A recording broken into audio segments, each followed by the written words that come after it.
Chhattisgarhi video देखने के लिए हमारे चैनल को सब्सक्राइब करें और दबाएं इस बेल आइकन को ताकि हमारे वीडियो के नोटिफिकेशन आपके पास पहुंचे सबसे पहले।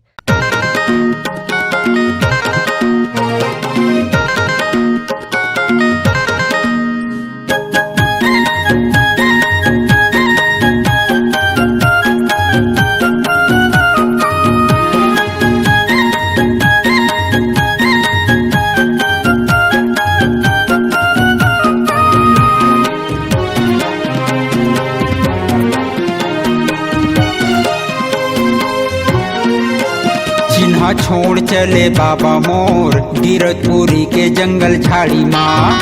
महिमा छोड़ चले बाबा मोर छाता पहाड़ी के पहाड़ी माँ। चिन्हा छोड़ चले बाबा मोर गिरतपुरी के जंगल झाड़ी माँ।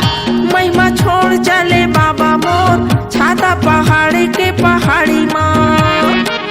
गिरतपुरी के जंगल झाड़ी माँ बाबा छाता पहाड़ी के पहाड़ी माँ।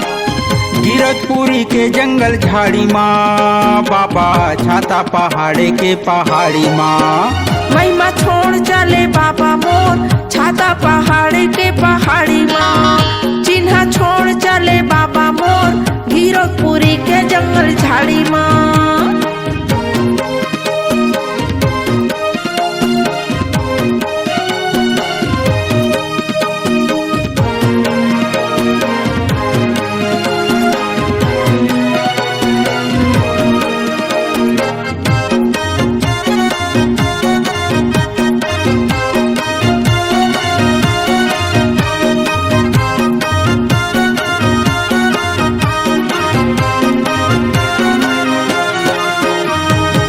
चिन्हला छोड़े बाबा छाता पहाड़ माँ। महिमा दिखाए बाबा तोर गुरुद्वारा माँ। छाता पहाड़ गए पाए धुनी के चिन्हा।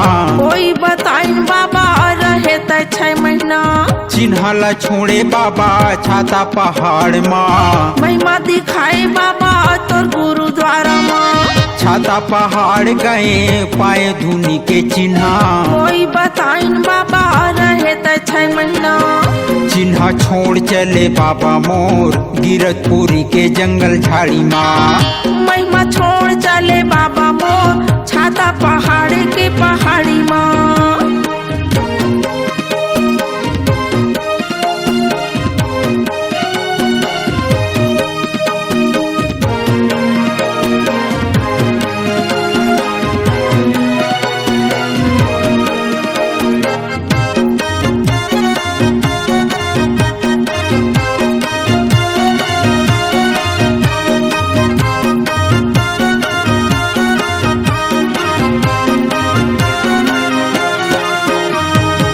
चरण कुंड अमृत कुंड है मंदिर के नीचे। उमा के अमृत पी के सफरा जी गे। मन के मनौती बाबा पूरा हो जातेगा। दिन दुखी अमन बाबा दर्शन बरे आथेगा। चरण कुंड अमृत कुंड है मंदिर के नीचे। उमा के अमृत पी के सफरा जी गे। मन के मनौती बाबा पूरा हो जातेगा। दिन दुखी अमन बाबा दर्शन बरे आथेगा। चिन्हा छोड़ चले बाबा मोर गिरतपुरी के जंगल झाड़ी माँ। महिमा छोड़ चले बाबा मोर छाता पहाड़ी के पहाड़ी माँ।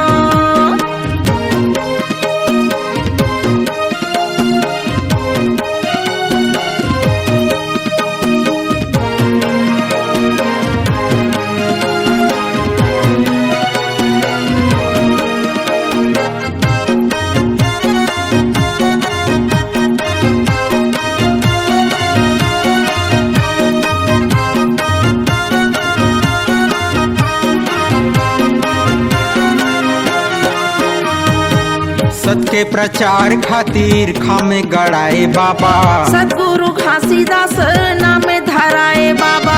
सतमहे चंदा सूरा जैसे आकाशे। सदरूपी ज्ञाने तोरे ज्योति समान है। सत के प्रचार खातिर खामे गड़ाए बाबा। सदगुरु घासीदास नाम धराए बाबा। सतमहे चंदा सूरा जैसे आकाशे। सदरूपी ज्ञाने तोरे ज्योति समान है। चिन्हा छोड़ चले बाबा मोर गिरतपुरी के जंगल झाड़ी माँ। महिमा छोड़ चले बाबा मोर छाता पहाड़ के पहाड़ी माँ। गिरतपुरी के जंगल झाड़ी माँ बाबा छाता पहाड़ के पहाड़ी माँ। गिरतपुरी के जंगल झाड़ी माँ बाबा छाता पहाड़ के पहाड़ी माँ। महिमा छोड़ चले बाबा मोर गिरतपुरी के जंगल झाड़ी माँ। महिमा छोड़ चले बाबा मोर छाता पहाड़ के पहाड़ी माँ। गिरतपुरी के जंगल झाड़ी माँ बाबा छाता पहाड़ के पहाड़ी माँ। गिरतपुरी के जंगल झाड़ी माँ बाबा छाता पहाड़ के पहाड़ी माँ। महिमा छोड़ चले बाबा मोर गिरतपुरी के जंगल झाड़ी माँ। महिमा छोड़ चले बाबा मोर छाता पहाड़ के पहाड़ी माँ। गिरतपुरी के जंगल झाड़ी माँ छाता पहाड़ के पहाड़ी माँ। गिरतपुरी के जंगल झाड़ी माँ छाता पहाड़ के पहाड़ी माँ।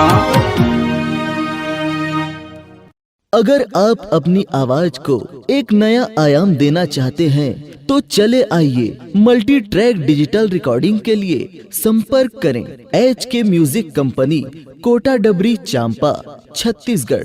मोबाइल नंबर है 9329238487 और 8085380339।